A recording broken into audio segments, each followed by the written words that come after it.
also a big guide on genetics. This is what I want you to know about genetics that I wrote myself. And we'll get into these as we go. This will be your G's and P's exercise that we're going to go into. This will be what we do in second. So that's where I am.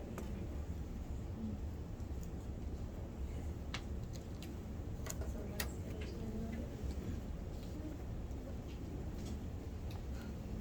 So let's look at our new goals. We're going to describe antenatal screening strategies, components of a comprehensive and returning prenatal exam. We're going to discuss nutritional requirements for healthy pregnancy and optimal weight gain, and identify normal growth and development during pregnancy. We are going to, using our case studies,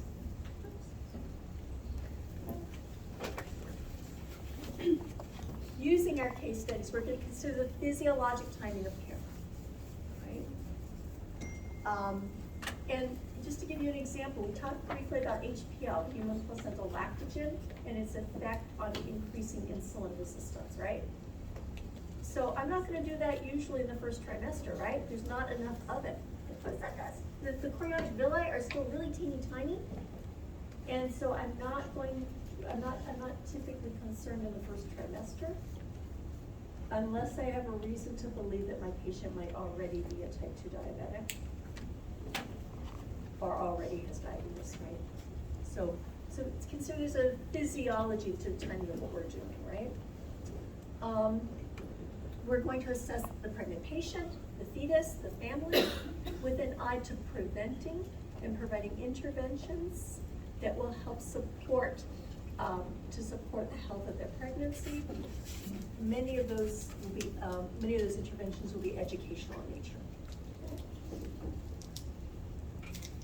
Purposes of we call this like a new OB. This is the first prenatal visit.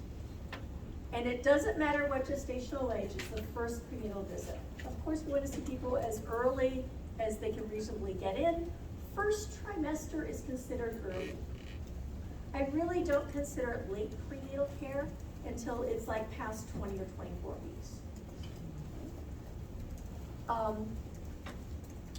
Our goal is to identify any risk factors or conditions which would potentially impact the health and safety of the patient in their pregnancy, to begin treatment for any of those conditions, to prevent illness and promote health through education, nutrition, dental care, referrals. We're going to consider the prior medical history of the patient when we get our histories, their menstrual history, OB histories, GYN histories, the history of the current pregnancy, because the pregnancy already has a history from the time it was diagnosed, right?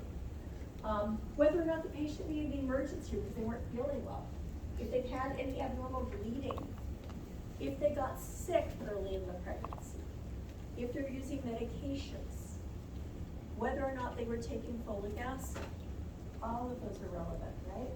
Social history and family history is important too. So we're going to take a look at some OB history forms. And let me show you where they are. I'm going to not give you these specific forms today. We're going to use a different form. I kept these up here. These are scanned documents, in part because they offer so much information. This is referred to as a prenatal record. This form is it's a little old now. Most everybody's gone to EMR at this point. This was probably one of the last paper forms that was really in use. And it was produced by Physicians Insurance Group. And you might think an insurance company. They're a medical malpractice carrier, the biggest one in Washington State. They want to make sure that doctors and nurse midwives and nurses don't forget anything and get sued. Because, yeah, they have a financial interest in making sure we do right. We have a human interest, but be right. All right, so you might notice a variety of things asked on this form. It's not the best organization for a form, but it has gynecological history here, medical history here, previous pregnancy history here, history of the present pregnancy, last menstrual period, due dates, EDD, the due date, right? Is this a planned pregnancy? Is it okay? What I like about this form, there are things I don't like about this form, but one of the things I really like about it is that unlike every other form I've ever found, it lists the educational needs by trimesters. And so I decided, I certainly put a lot of content into my PowerPoint, but I wanted you to see, and you can see this is a long list of stuff. Is the patient going to remember all this in one visit? No, not at all. Do we have to prioritize the topics that we cover and keep it reasonably reasonable? Yeah. Do we have to send people home with written materials too? Yeah, we do. And are they going to have more than 3 visits during their pregnancy? Yes, we've got some kind of spread that we're going to take for the most common things. Second trimester, third trimester. There's also postpartum. The other thing that this form was helpful for, it's starting to get out of date, is the lab work. The lab work was all written across the top. This is what is called a flow sheet. And all the prenatal visits would be lined up here. Their weight gain, weight and weight gain. Bundle heights were charted, blood pressure, so you knew the trends right away.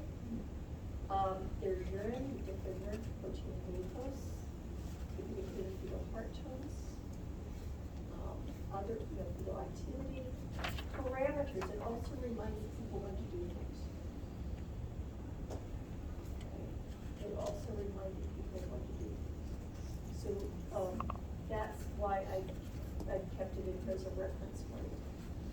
Also, it listed risk factors, and it was a fairly comprehensive list of risk factors in pregnancy. So it also gave you a one-stop for risk factor list. I will certainly cover a lot of these in our PowerPoints, but I wanted you to take a look at this. If you understand why all of the questions are being asked, why all the topics are in there, and you understand the risk factors and why we're doing all this, you understand prenatal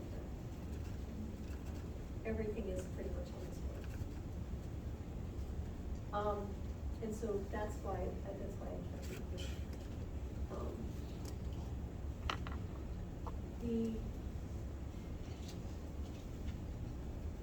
There is a second page that is given to the patient weekly codification prenatal history questionnaire, digging in deeper on the things that might be a consideration in genetics or in other areas, genetics or lifestyle.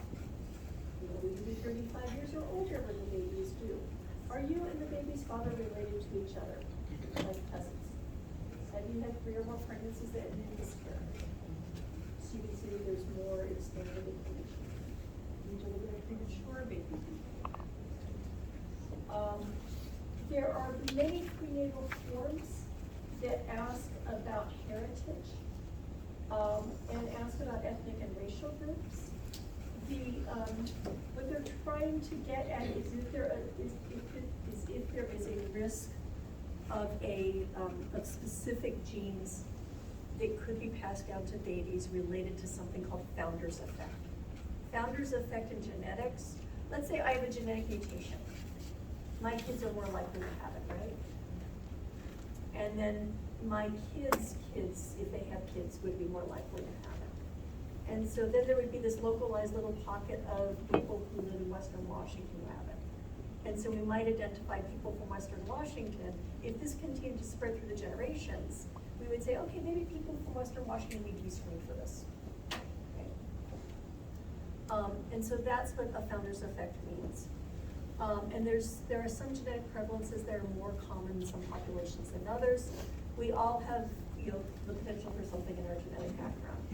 The current recommendations are changing to not identify race or ethnicity and to offer screenings to everyone. It's a global world, right? And have you ever had somebody I mentioned the other day, do genetic studies and you have some surprises in their genetic history? Are there things that we don't always know? Do children who were adopted always know who their parents were, genetic heritage historically? No, they never did. It's only been within maybe the past 50 years that people who were adopted had an option or had the possibility, right? Even now, adult adoptees are sometimes finding, or sometimes choose to seek out birth parents for to find out more about their medical history, right? So lots of things that happened historically that might change that. Have people ever been taken advantage of? Have there ever been things like rape involved in pregnancy, for example? Do we always know genetic heritage? No, we don't always. And so the recommendation, the most current recommendations are to screen everybody for everything, just to be on the safe side. There was a study conducted in the UK asking people about their own family's heritage and then looking at the genetics, and they found discordance in a fair number, a fair percentage of people. I was once listening to my son talk to somebody, and he told somebody that our family was Egyptian. And I thought, well, that would be kind of cool, but it's been a while, sweetheart. Perhaps it's been a while. And, so there is some wisdom to ensuring that everybody has screening, so that we don't, it's for the people who want screening, right? Genetic screening is a choice. For people who would like genetic screening, then we do everything for everybody. So you will see that here, and I just wanted to make sure that I mentioned that too. Lifestyle, like, things that happen in pregnancy, any x-rays in pregnancy, we try to avoid that. Alcohol during pregnancy. If somebody does have an x-ray, by the way, you can find out the dosage and see how it compares to what's known about safe limits of x-ray in pregnancy. Usually things like a chest x-ray is not a big deal, but is not considered a big risk factor for hormones. Alcohol use, other substances, screening for HIV risk or STD risks. Again, the recommendation is really you should just screen people to be safe. Yeah. So, how do you talk to a parent that's like an alcoholic that's pregnant and is drinking with their child? Like, how do you deal with that situation? I ask them what their plans and hopes are for their pregnancy. If somebody tells me that they're using alcohol now, most of the time, it's like, I want to stop. People are disclosing to you for a reason. And we can get them referrals for treatment. Same thing with opioids. I do want to mention that the recommendation with opioids is not to pull people abruptly off. That has been associated with fetal demise. And so it's maintenance for, so for opioids. For opioids. Alcohol, we would like people to taper off. But people need treatment and support. It's not going to be, but people are disclosing for a reason, and we need to say, thank you for letting me know. Would you like to get some help? What are your plans? I do the same approach with tobacco, by the way. What are your plans? I do that with gynecology. If I have a patient who smokes, what are your plans for smoking? At least 3/4 of the time the patient says, I want to quit. But I don't launch into a lecture because that closes people down. I ask them what their plans are, and I gauge their receptiveness. I've also had people who've said, well, if you mean if I'm gonna quit, well, you gotta die of something, I'm not quitting. Okay, I hear you, I hear you. Please know if you ever change your mind, we are here for you. And I move on to the next subject. There is nothing to be gained by arguing. We sometimes treat these things, by the way, as if they're knowledge deficits. They're not knowledge deficits. Right? They're not knowledge deficits. It's usually about other things. I also like to remember that sometimes people are struggling with their own demons. and that person has struggled with something, and they were perhaps once a child whose needs were not met. And that allows me to be compassionate, right?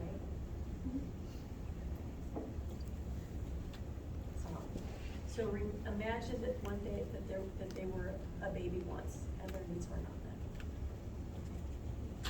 And everybody knows about opioids and the pharmaceutical industry and what they did to Purdue Pharma. I remember those drug reps. I've been on the other, as a provider, who came around and said that OxyContin wasn't addictive and wasn't as addictive as morphine.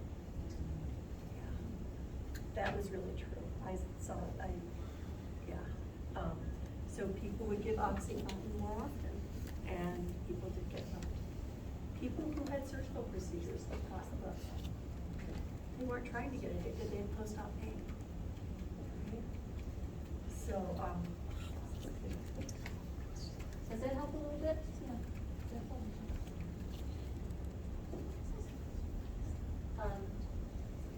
Jen will cover neonatal abstinence syndrome in your mental health unit, by the way, so that's good. So, I'm going to print for you an OB history form for you to use this afternoon. And as you go through it and do your history, think about the implications for each question, right? Why are you asking that question? What difference could it make, right? And you might want to think about, how much is this different from preconception care? Did you notice, like yesterday, that one of the form options had a section, if you're pregnant, fill this out?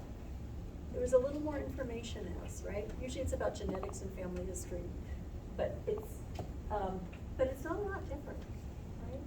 What we do with it is a little different. This is just kind of a preview of what we're going to do this afternoon. You're going to have a history form. I'm going to have you work with a case partner from your same clinical group. I want you to mix it up. You can pick somebody who is in your own team. I'd like to be in your own team since we're going to debrief by team. And we're going to conduct it similarly to the GYN.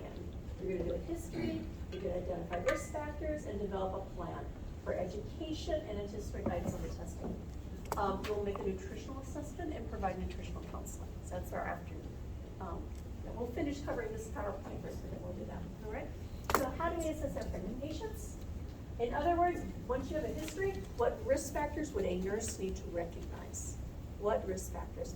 This is a little different than social determinants of healthcare. Those are important. But right now I'm thinking like Maslow's hierarchy stuff, right? Smoking. The average person who uses tobacco products is a baby who weighs about a half a pound less on average. Everybody's a little different. Every pregnancy is a little different. But on average, the baby weighs about a half. Alcohol, we know about that. Any sort of opioids or medications that can cause chemical dependency. That can include things like benzodiazepines, for example, right? Be aware that SSRIs can also cause neonatal abstinence. They may very well be, they may be needed in pregnancy, but they can sometimes cause mass symptoms in babies, SSRIs.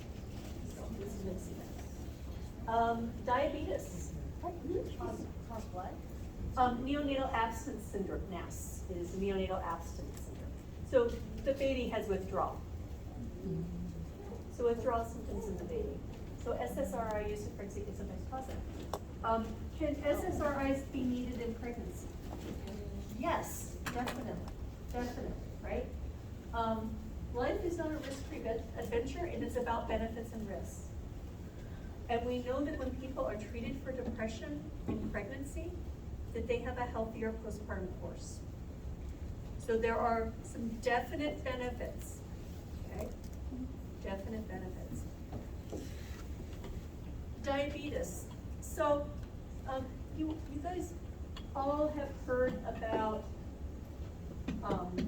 diabetes and hypertension and about things that compromise circulation, right? Things that can compromise renal function or contribute to peripheral vascular disease, right? I want you to think of the placenta is just another end organ, like the retinas, the kidneys, the peripheral vasculature. So anything that compromises perfusion of the retinas or the kidneys will compromise perfusion in the placenta. So just as a concept, so things like diabetes and hypertension will impact perfusion of the placenta as well. I just read somewhere recently that placenta actually is considered as an endocrine organ. Yes. Endocrine Also- surprise. Whose endocrine organ is this? Is it separate? Is it mother's or is baby's? It is the baby's, but the baby is releasing hormones to the mother. The tissue itself, the cells arise from the pregnancy. They arise from the zygote, and they belong to the fetus. So it's still fetus. It's a fetal organ, but it's a fetal organ that's releasing hormones that impact the gestational parent. So this is a placenta. These are the little details. Yeah. It's a very impressive organ, but also a very temporary one. It does have a lifespan. But yeah, the placenta arises from blastocysts. Yeah. Yeah. It is an endocrine organ. It's also a respiratory organ, right? And yeah, and it's just so it's. Oh, so it doesn't mean that it's only that. Right. It's combined with the. It has other including- functions. It has lots of Yes. functions. Yeah. It's that life support system, right? Cardiac disease. You can appreciate that, right? Multiparity greater than 3. Pre-pregnant weight of under 100 or greater than 200 pounds. Adolescent pregnancy, especially if they're under 16. Age greater than 35. Some risks are more impactful than others, right? Am I really worried about somebody who's having their 4th baby, who's been healthy and has done well and has no serious risk factors? Not really. I'm really not going to lose sleep over that person. Somebody who's smoking 2 packs a day, that might be concerning. Somebody who's having difficulty with hypertensive disorders, that's very serious, right? That is very serious. The concern for adolescents have more hypertensive conditions, preeclampsia. They have more preeclampsia. In terms of pelvic maturity, if they've had 4 years since their first period, they have a mature pelvis. The average age of menarche is 12. Most 16-year-olds have a mature pelvis. They are still at greater risk of preeclampsia. There's also sometimes developmental concerns in that when you're young, you don't always know how to negotiate these systems that we have, right? How do I get an appointment? How do I get insurance? How do I make sure my baby has insurance? This doesn't necessarily occur to you when you're maybe 14, right? So there are some developmental concerns in this. Being prepared for things, like knowing it might be a good idea to have some infant Tylenol when you have when your baby comes home, things like that, being prepared. So there are, that's where the concern is. And so what this means is that people need additional support. Okay, additional support. Our county, through the health district, there's a program, under the Family Nurse Partnership Program, that reaches out to young parents to help support them and their families, to help provide them with guidance and support. Okay. Age greater than 35. The magic of 35. You might have seen that age reported in various places. Is that statistically, when amniocentesis was first developed as an intervention for diagnosis, they looked at the rate of risk. There is a small but real risk of miscarriage with an amnio. And they asked themselves, ethically, when is the age of the parent and the risk of having a baby with trisomy 21 equal to the risk of miscarriage from an amnio?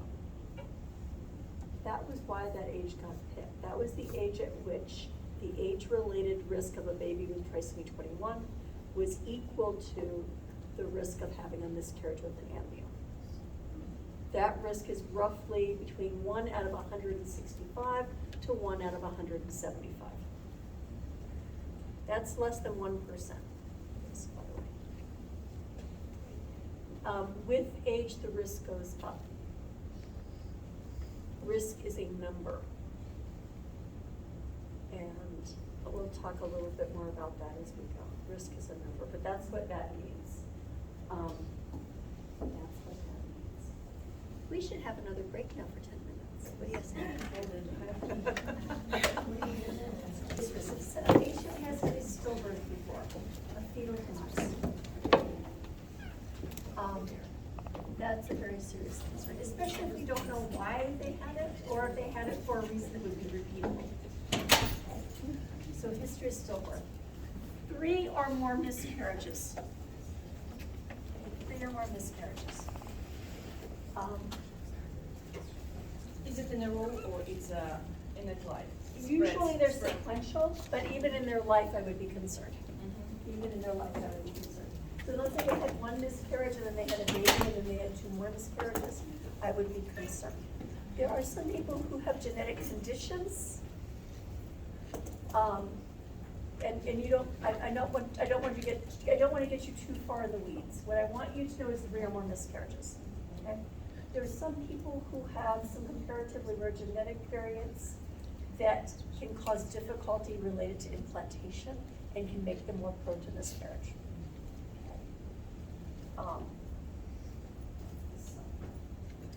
History of cesarean, because there's a uterine scar.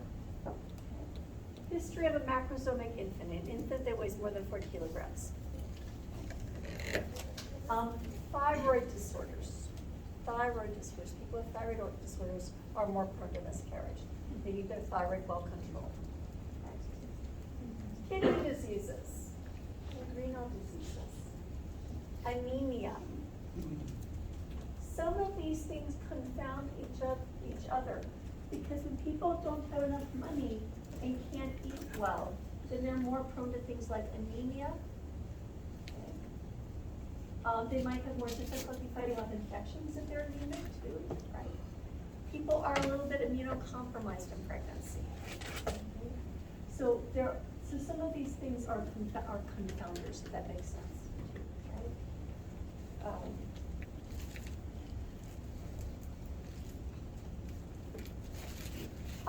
Some things are more or less risky than others. It's thought that high altitude also makes a difference in pregnancy. We're pretty close to here, so we're not really at high altitude in the regions that we're living in right now. There may be other historic risk factors that you might see on the form that's posted. DES, you don't really need to know about DES, but I will tell you because usually people are curious. DES stood for diethylstilbestrol. It was a very strong synthetic estrogen. And back in the 1950s, when synthetic hormones were first developed and invented and the birth control pill was developed, they thought, hey, we've got this stuff called estrogen. Estrogen is made in pregnancy. Maybe we can help prevent miscarriage if people take estrogen, if they have enough estrogen. So the theory at the time was that if we gave people estrogen, maybe we could stop miscarriages. And at least 20% of diagnosed pregnancies miscarry. And thoughts are, if we count the ones that weren't diagnosed, that it's probably even up to 1/3 of all pregnancies might miscarry. So this is a this is a very both very common and very difficult condition that can occur in pregnancy, right? And so it's very natural for people to want to prevent that. So they started putting DES. They started giving it as a supplement in pregnancy in the late 1950s and in the 1960s. By the late 1960s, by 1967, they began to realize that in particular, the female offspring, the assigned female offspring of the people who had taken DES had certain reproductive anomalies that were not seen in other children. They also found, they were referred to as DES daughters. They found that DES daughters also had higher rates of certain types of reproductive cancers that are not found in other people. Like, for example, they have high rates of an unusual type of vaginal cancer. The drug was completely taken off the market in 1972, right? And we knew about it in 1967.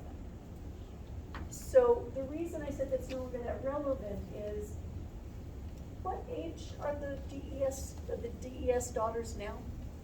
In their mid-50s, late 50s. Yeah, late 50s and older, right? So that's generally speaking, those patients are out of their reproductive years at that time. So so that's why this is no longer that relevant. RH isoimmunization is preventable. We'll talk about that. And that's like an RH sensitization of a patient who is RH negative. And we'll explain that when we get to second trimester care. Yeah, Michaela? Yeah, just about the high altitude, is that like living it persistently at a high altitude, or would that be a concern for patients who are like avid hikers? Yeah.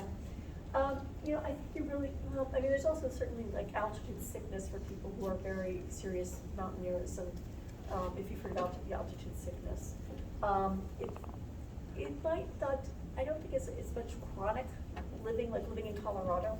I don't think it's living in Colorado as much as it's episodic. Like if you were to travel and then go mountaineering, if you were to travel and try to go to the base camp of, Everest or something, it's more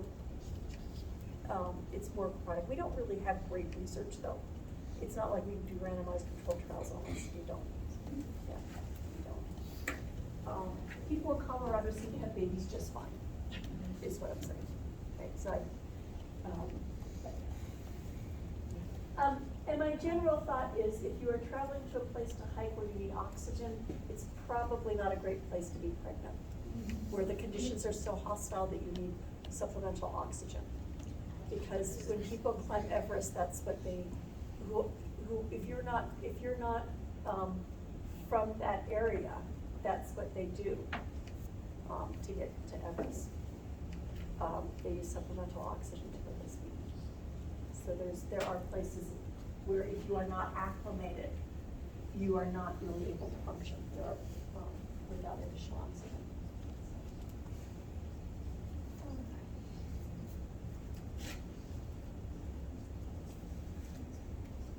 So what other ways do we assess our patients? We've looked at history, we've looked at risk factors. So let's consider some other assessments. Physical, it's based on assuring normalcy, prevention, and screening. Lab work, again, we're looking at, is this patient normal? Within the bandwidth of normal. What are we going to do to help prevent problems and screening for conditions, right? So for the nurse, when we check in a patient who is presenting for their first prenatal visit, right? Height, weight, pre-pregnant body mass index, blood pressure. We're going to do a urinalysis.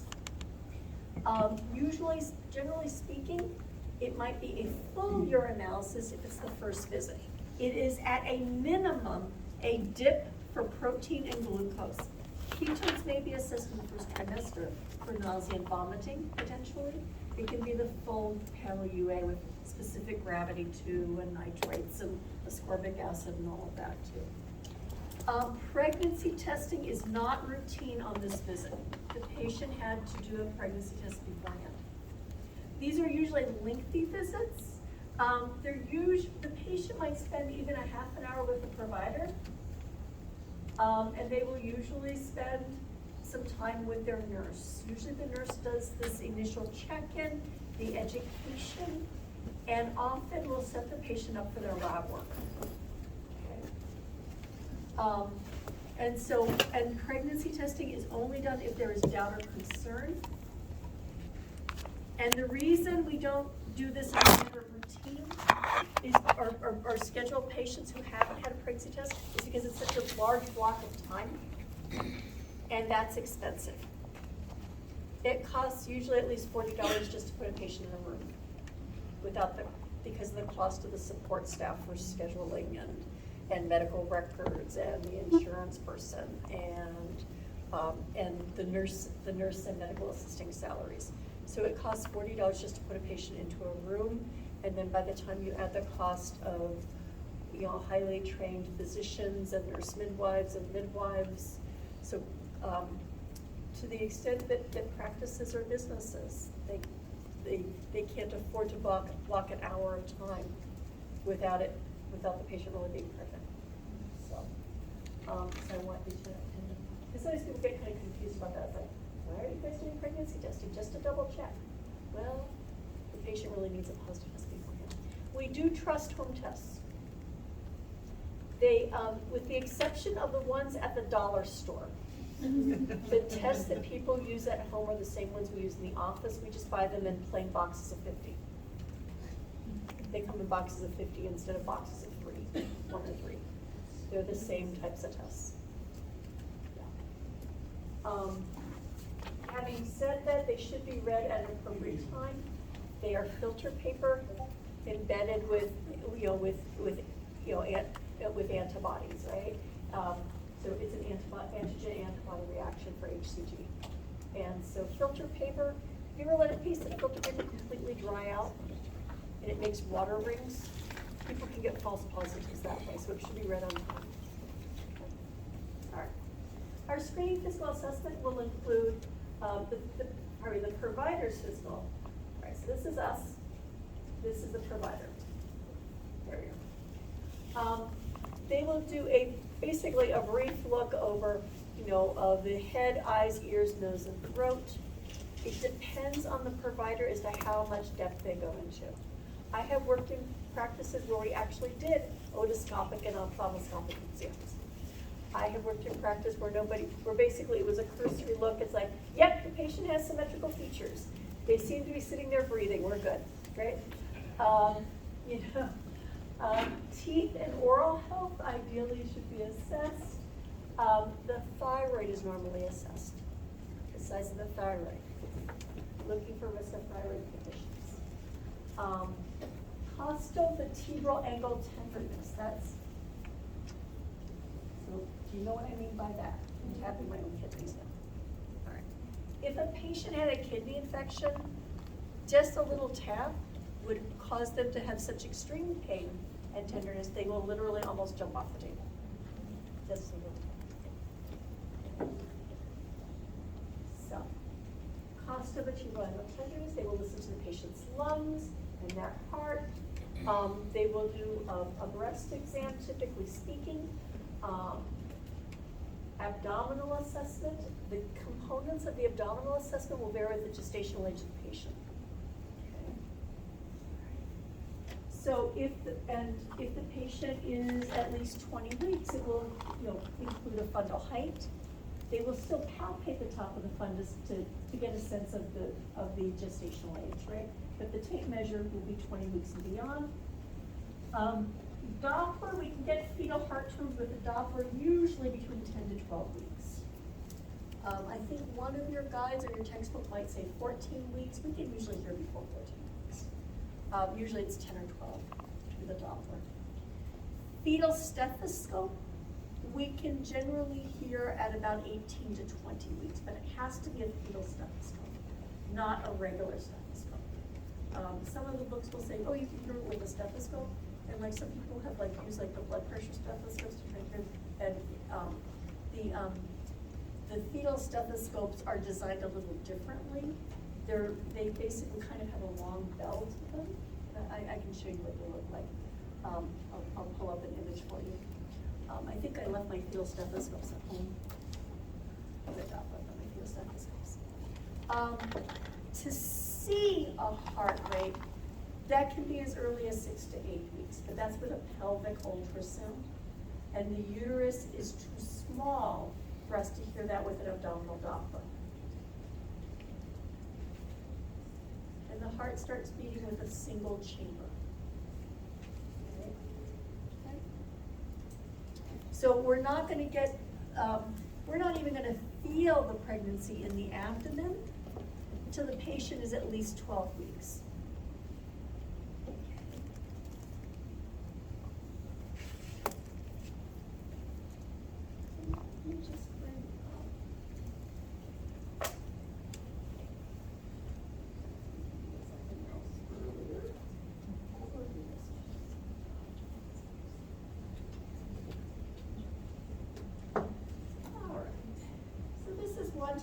stethoscope.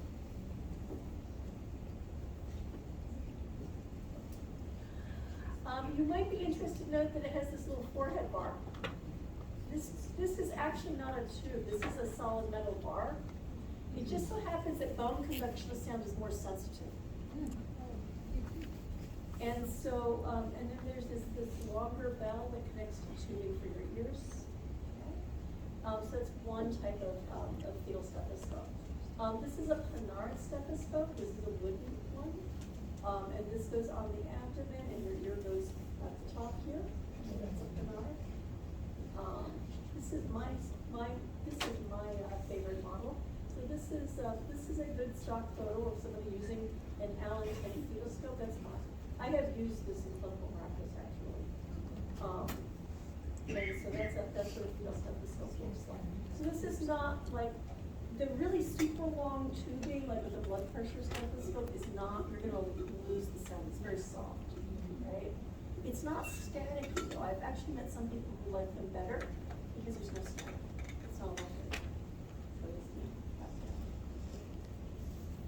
So that's what a fetal stethoscope looks like. And I think you all know what a Doppler looks like, right? Maybe the Doppler, perhaps peripheral pulses, potentially. Batteries probably not charged on this one, but here's a Doppler. And you need to use a Doppler with gel. There are some practices where they ask the nursing staff to get them fetal heart tones actually. So be aware that that's a possibility. But we can't get fetal heart tones even with the Doppler until 10 to 12 weeks. A pelvic examination, which will include both a speculum and bimanual exam. The provider may choose to do a rectal exam too and check for hemorrhoids, and check deep tendon reflexes just to get a baseline, and check the lower extremities. Right? So these are very common. And this is a provider getting a fundal height, so of a more advanced gestation. And it just depends on when somebody starts orthopedic care, right? We would do this for a patient who is having later prenatal care, right? The pelvic exam will include the exam of the external genitalia. Only if they are due for one. They could have a PAP and high-risk HPV test. So if the patient hasn't been in a while, right? Cervical cultures or nucleic acid amplification testing, so they need a gonorrhea and chlamydia test, is often routine in pregnancy and recommended. The bimanual exam, which is when the patient places gel on their gloved hand, reaches on the inside, palpates also on the outside, to check uterine size. The adnexa, which refers to the fallopian tube and ovary both, and clinical pelvimetry. They're checking the size and shape of the pelvis, of the pelvic bones. Okay. I want you to know what clinical pelvimetry is. That's all I want you to know what it is. That's all I want you to know. This is an example of clinical pelvimetry. They're trying to reach the sacral promontory to get a measurement of length. Okay. It is not actually common to reach the sacral promontory.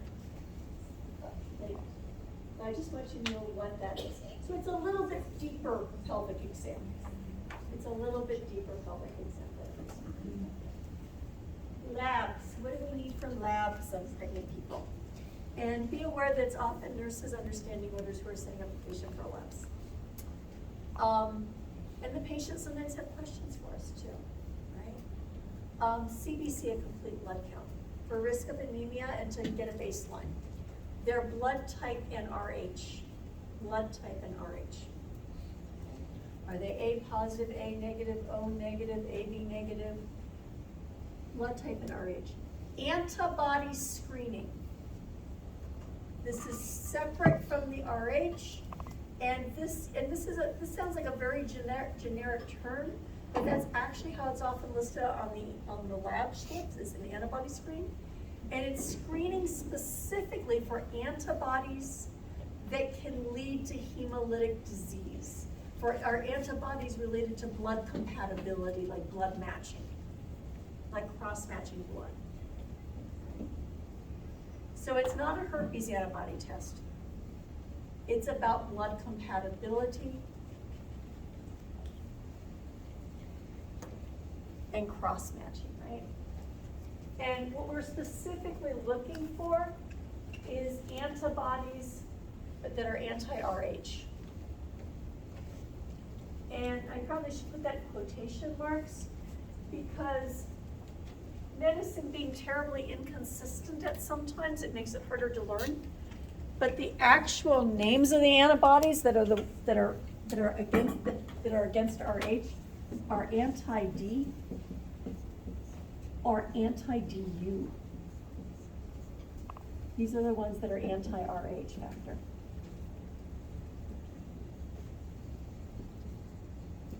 There are other antibodies, some of which are minor and some of which are serious. I really want you to know about RH, that's a big deal. There are rarer ones, and I'm just saying this just for the sake of you just expanding your knowledge, like anti-Kel. This is a bad one. There's also anti-Lewis. This one is okay, not a problem. So not every antibody is bad. One of the docs I worked with said, Kel kills, Lewis lives. But there are other antibodies. I mean, like there's panels of like 30 antibodies. I'm not gonna ask you to, so just know that what an antibody screen means, that we're checking for the possibility of RH disease and anti-RH. Okay? RPR or VDRL test. These are syphilis tests, and these are in the routine panel for labs, syphilis testing. Hep B surface antigen, underlying antigen, it's not an antibody test. Can you check Hep B antibodies? Yes. We've all had that test. It's the Hep B antibody test we had to submit to prove that we had our vaccines and that we responded to them as healthcare providers. Everybody remember that? Yeah. The thing is, you have a positive antibody if you were vaccinated. What we're actually screening for is whether or not the patient has Hep B and could transmit it to their baby. It just so happens we can prevent Hep B transmission if we know the patient has it. When the baby is born, we can give the vaccine and immune globulin so the baby doesn't have to get it. But we're checking the antigen, not the antibody. Because a positive antibody test might just mean they're vaccinated. We need to know if the virus is really there. Okay? HCV, Hep C. HIV testing is recommended as a routine per the CDC. Because again, there are important things that we can do. Antiretroviral therapy is safe in pregnancy. And both for the sake of the parent and the sake of the baby, we can help them stay healthy and help prevent transmission to the baby. Rubella status. Rubella is a teratogenic virus. And we want to know if the patient is immune or not. If they are not immune, sometimes levels are ambivalent too, they're kind of in between. Basically, we don't vaccinate them, but we can tell, basically the only thing we can say is stay away from sick people with spots. Right? Stay away from sick people with spots. Good advice is, good advice, right? After they've had their baby, they can be offered MMR or MMRV vaccine. Okay. But we're trying to prevent congenital rubella syndrome. Okay.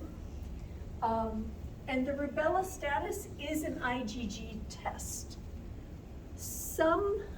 And this is what's recommended, by the way, this is a CDC recommended panel of labs.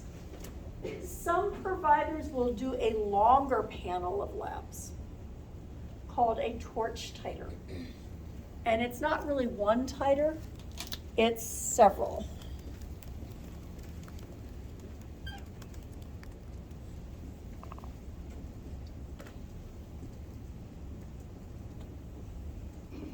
Toxoplasmosis is a catbox parasite, and it can cause miscarriage and learning problems in babies.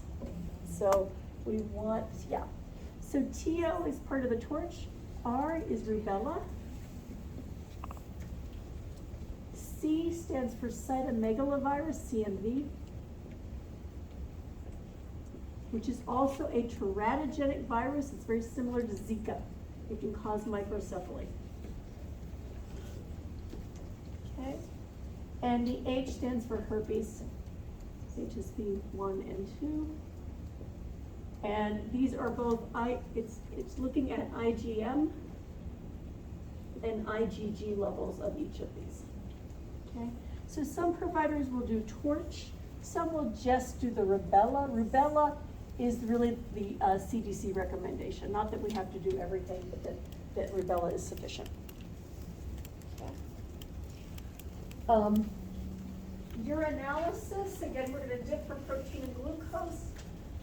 We may do a full panel to evaluate for risk of asymptomatic bacteria. Asymptomatic bacteria means the patient has bacteria in their urine, but they don't have any symptoms. It ends up that UTI increases the risk of preterm labor.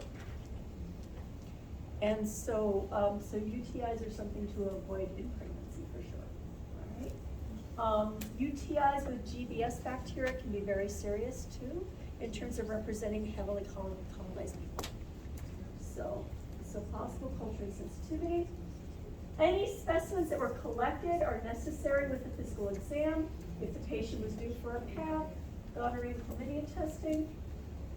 If the patient has symptoms, then an affirm or microscope slide, a wet mount for assessment of bacterial vaginosis, yeast, or trichomonas will be done.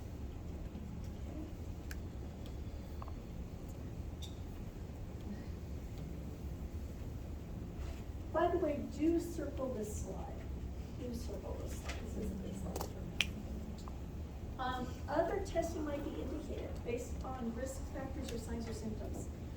It can include an ultrasound to check a due date if the patient doesn't know their due date, or to check viability. Maybe the patients have a little bleeding and they're not sure and they're worried, right? So to check viability if needed. Maybe the patient has a good due date. Some insurance companies just pay for one ultrasound. If they just have one ultrasound, it will be done in 18 to 20 weeks. Depends on the gestation of the pregnancy as far as what we'll do. Pregnancy testing only if needed. If a patient is having bleeding, so let me talk about that for a minute. So if a patient comes to me today to be seen, and they had heavy bleeding on the weekend, right? And they're worried, maybe have I had a miscarriage or not? Depending on their gestational age, I would want to get an ultrasound. Okay? And we would monitor their HCG levels. If I'm the triage nurse and I'm getting this phone call from the patient, I'm talking to the provider and I'm doing an SBAR, and I'm asking permission to get an ultrasound ordered for them and to get the lab work done for HCG. And we are going to look at serial quantitative HCG levels every 48 hours for signs or symptoms of miscarriage, such as bleeding or cramping, or signs of an ectopic pregnancy, a pregnancy in the fallopian tube or outside of the uterus. With ectopic pregnancies, people may have pain or one or both sides or in the center. They often have pain radiating up to their shoulder, have pain, shoulder pain. That's kind of a reflexive irritability, which may seem unusual, but shoulder pain, right? And so that's something important to know. So let me just bring up for you, and do another conversation. We need to bring this in, but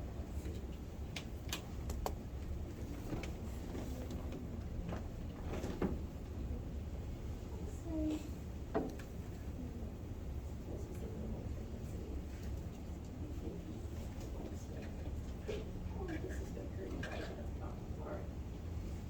also,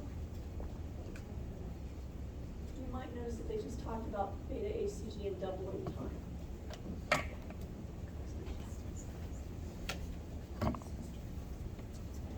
Gestational aging weeks, remember that they weren't really, that they didn't really implant till around here, right? So remember we say this is when the patient first missed a period. Okay? And so these are the highs and low limits of HCG levels. We normally expect HCG to double every 48 hours in early pregnancy. And so, and that's pregnancy, in this case, below 10 weeks. After 10 weeks, it starts to go down. Do you see why usually most nausea and vomiting is in the first trimester and it usually starts to get better? It's associated with the HCG levels. Are there some people for whom that doesn't happen, they don't get better? That's true too, okay? And so, but normally HCG levels are going to double every 48 hours. And so, and yeah, this is 0, this is 25,000, 50,000, 75, 100,000. So you can see that this is, our highly sensitive pregnancy tests usually pick up levels of 25, which is very low. Okay. So does that give you an idea of what HCG is doing and what a major thing that is? Yeah. All right. All right, and that's a time frame with HCG level. It is possible, by the way, for somebody to have such an early pregnancy that we cannot see anything on ultrasound. And it could be such an early pregnancy that we can't see it on ultrasound, and they've got a little bit of spotting, and we're not sure. Is this an ectopic? Is it an early pregnancy? Is it going to be a miscarriage? And then the patient is in this awful state of needing to wait. And then we repeat the HCG levels in 48 hours. When HCG levels are around 2,000, we can start to see something on ultrasound. You don't need to know that level, I'm just throwing that out there so you know that we're looking at a constellation. Part of the judgment you develop as a nurse is putting things together. And knowing that you would put this in a report to the provider.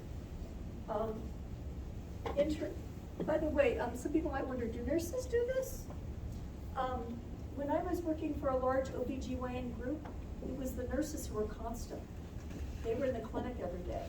The doctors might only be in the clinic 2 or 3 days, and the other days they were at the hospital.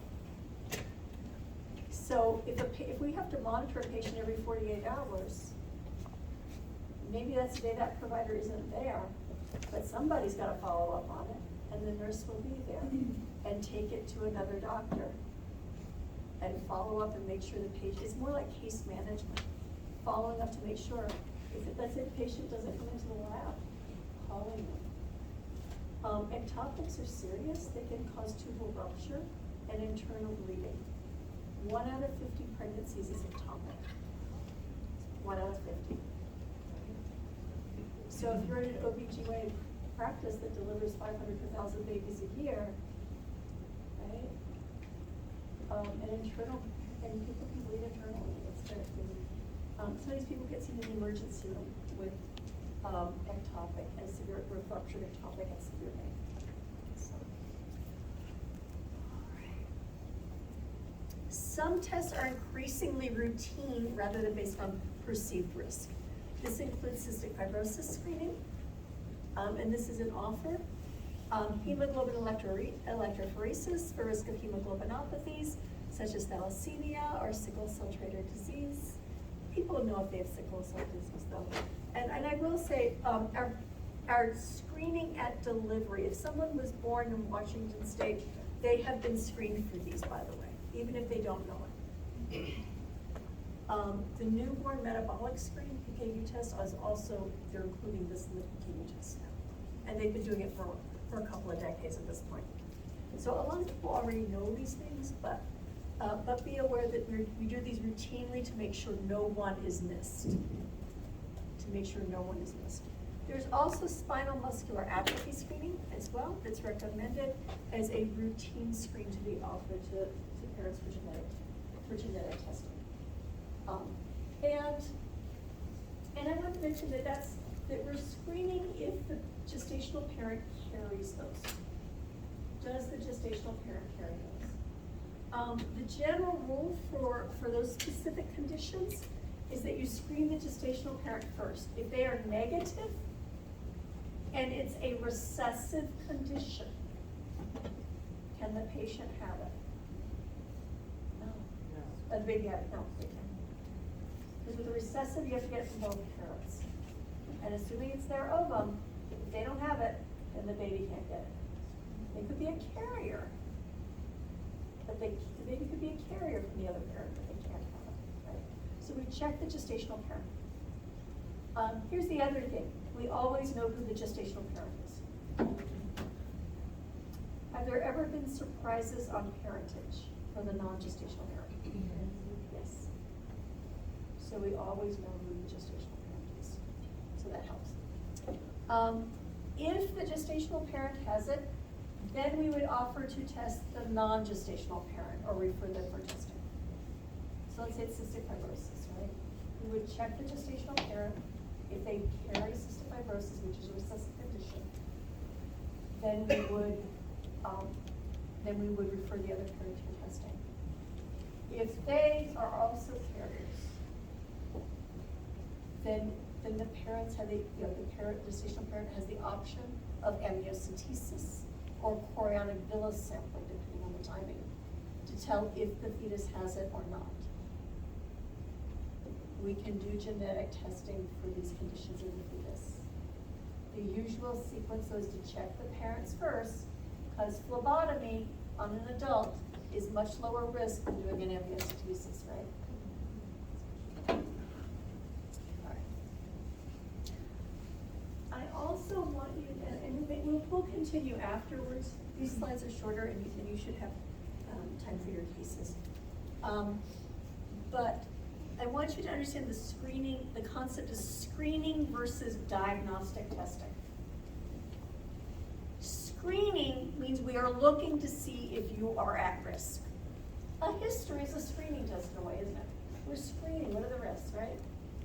What are the risk factors? Diagnosis says, yes, you have it, no, you don't. Yes, you have it, no, you don't. So diagnostic tests tell you whether or not the condition is there. Screening tells us about your level of risk.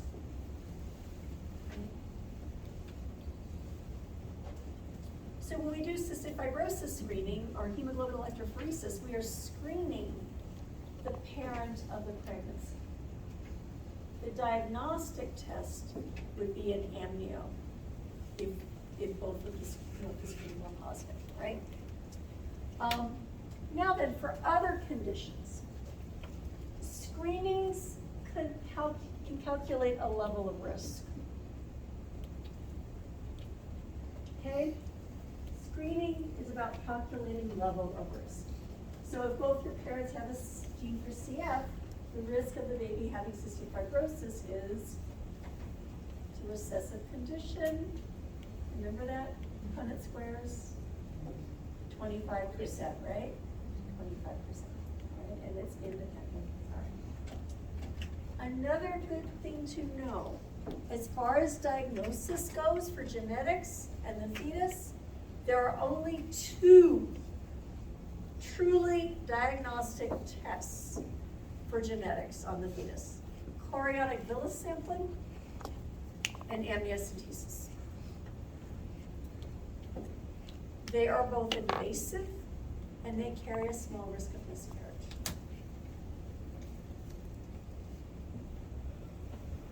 So this is what a chorionic villus sampling looks like, by the way. A speculum is placed in the vagina and a small catheter is inserted through the cervical opening and under ultrasound. And a small amount of chorionic villi are aspirated into the catheter so that they can be sent to the lab and studied. So do you appreciate why this would be not something necessarily everybody would want? Because there is a small but real risk of miscarriage. This should really only be done in a maternal fetal medicine clinic by an experienced provider. So hence the option of screening tests to determine if the risks are worth an invasive diagnostic test. Now, can a patient say, I want the diagnostic test? Yes, they have that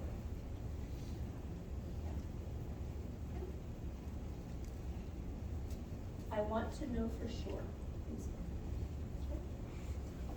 I also want you to have an appreciation that risk is a number.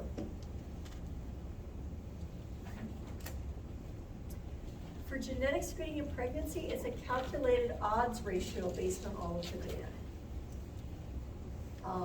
Such as a 1 in 200 chance of trisomy 21, a 1 in 5,000 chance of an open neural tooth defect, etc.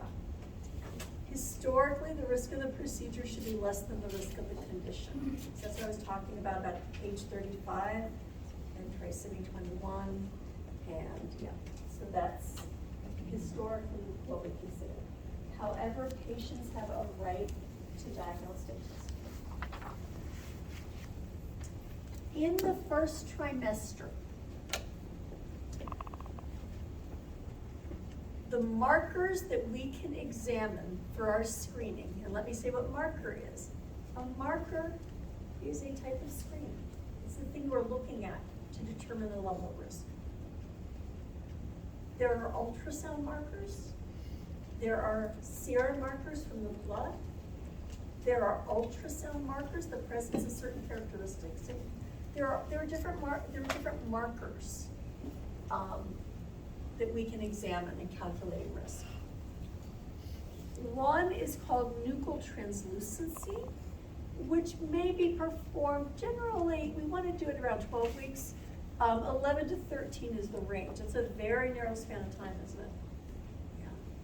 Yeah. And what a nuchal translucency does is it measures with ultrasound the thickness of the back of the fetal neck. Nuchal translucency is the thickness of the back of the neck. Okay. Please write this down. It is not a test of the spine or the intactness of the neck. It is not a test for spina bifida. It is a screen for trisomy 21. A thicker nuchal translucency increases the risk that the baby could have trisomy 21.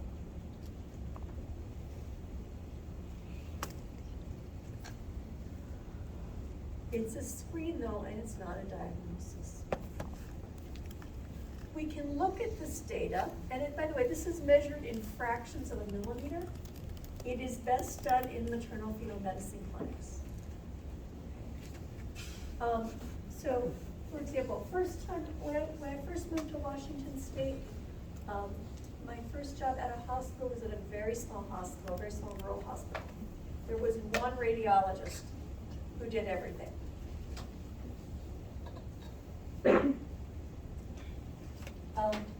Was he real enthused about this idea? And is somebody who doesn't do it every day, are they going to be good at looking at something deep in the pelvis and measuring it to a fraction of a millimeter to get the most accurate screen you can get? Just fine with the gallbladder looking for gallstones. Just fine with the kidneys looking for kidney stones, right? Just fine looking at the appendix, right? There are general skills in radiology, but there are some things that really belong in the hand of a specialist, and this is one of them. Okay. Yeah. So did you say more translucent? A thicker nuchal translucency, thicker back of the neck. Oh, So they're looking at like the distance between where the vertebra would be and the skin. Oh. On an 11 to 13 week fetus that's really only this big. So 11 to 13 weeks, the fetus is about this big, and they're trying to measure the back of the neck to a fraction of a millimeter in the pelvis. Okay? So can you appreciate that this would be and you have to do that type of thing all the time to really be good at it, right? There's some things you have to do all the time. All right, so that's one type of screen. serum screening is available too. I will only use the term PAP-A with you. If you want to know what it stands for Pregnancy Associated Plasma Protein A. But PAP-A is what we all call it. And we can measure PAP-A levels and HCG levels between 9 and 13 weeks. Because variations in these levels can also are also screens for risk of chromosomal anomaly. Okay? A patient could choose just to do first trimester screening. Or we have computers, right? Computers can calculate all types of long algebra equations for us, right? The patient could wait and integrate first trimester data with a second trimester screening. And we can do blood work in second trimester called a quad screening, also referred to as a prenatal risk profile, to determine the level of risk of trisomy 13, 18, 21, or open neurotube defects. And by the way, this is amniocentesis under ultrasound, using a needle to get a sample of amniotic fluid.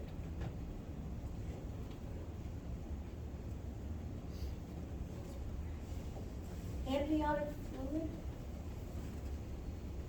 Okay. And second trimester screening for the quad screen can be performed at 14 to 22 weeks gestation. The best timing is 15 to 20, but it can be done as early as 14 and as late as 22. It cannot be done later. If the patient comes in at 30 weeks gestation, it's too late. There are windows of opportunity for these tests. And if the patient's not in that window of opportunity, then it's not an appropriate test. And so, all right.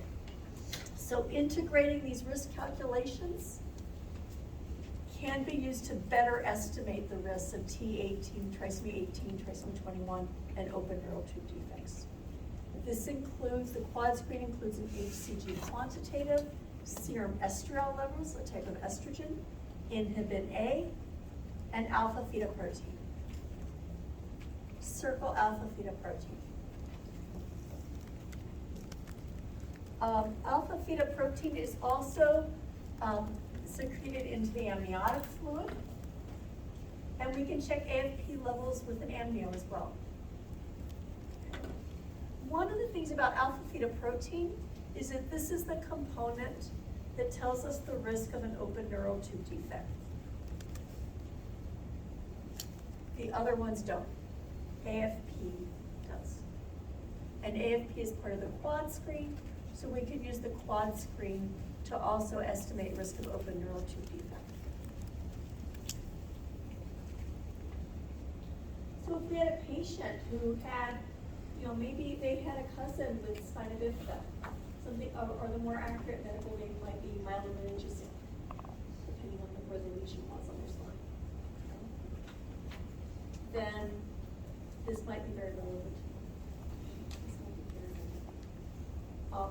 Folic acid supplementation helps prevent, but nothing's 100%. And there are some families that maybe genetically don't metabolize folate. So I promise, by the way, this is not the last time you see these things. All right. First trimester, there's also now, by the way, a few years ago, and it's getting more and more available. We have another test now that we can do. Usually as early as 9 weeks now, cell-free fetal DNA testing. And you're like, what's that? Okay.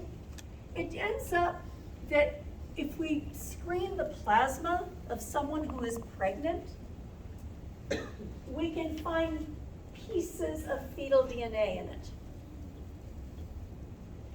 That placental tissue, those chorionic villi, they're rapidly dividing and invading that endometrium. And as they are replicating their DNA, they're spitting off pieces of it too. and it goes into the circulation of the pregnant patient. And it ends up that approximately 10% of all free DNA in the bloodstream is of placental origin. Right? And we have the mathematical ability with computers to screen these pieces of DNA, and based on an analysis of the frequency of these fragments, to be able to know the risk that the baby could have one of the trisomies, to do genetic screening of the fetus that way. Okay.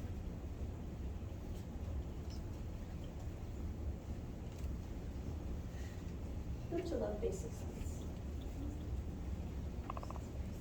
All right. So, this is thought to be best used for trisomy 13, 18, and 21.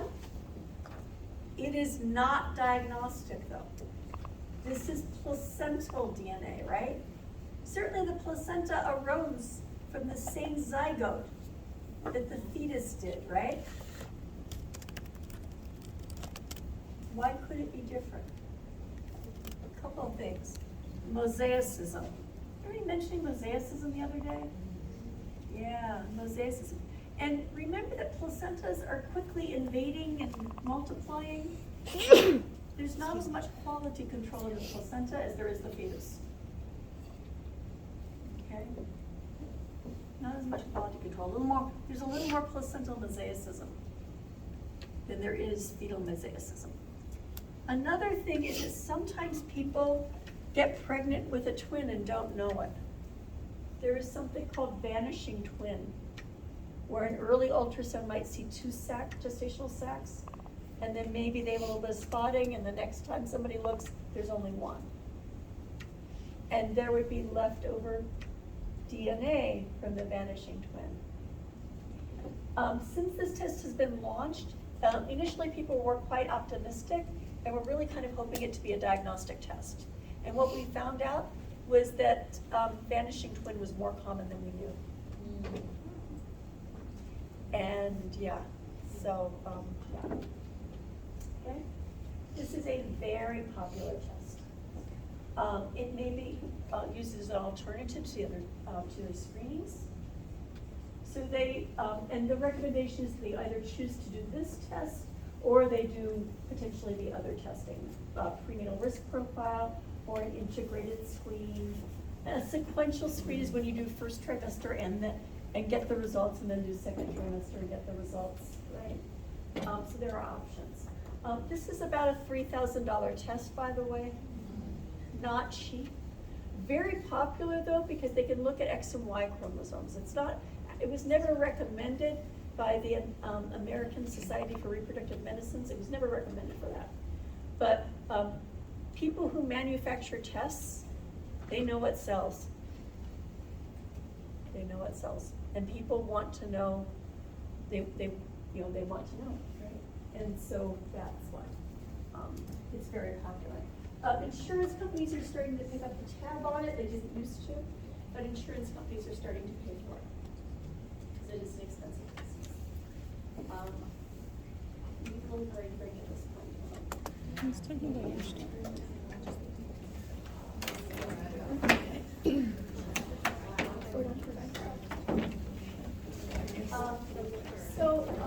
I don't have too many more slides actually, maybe 14. We'll pick up where we left off, and then we'll do our activity. We have 3 hours this afternoon, and I think we'll be good. I'll show you some more stuff in the module. Sounds good. Any questions?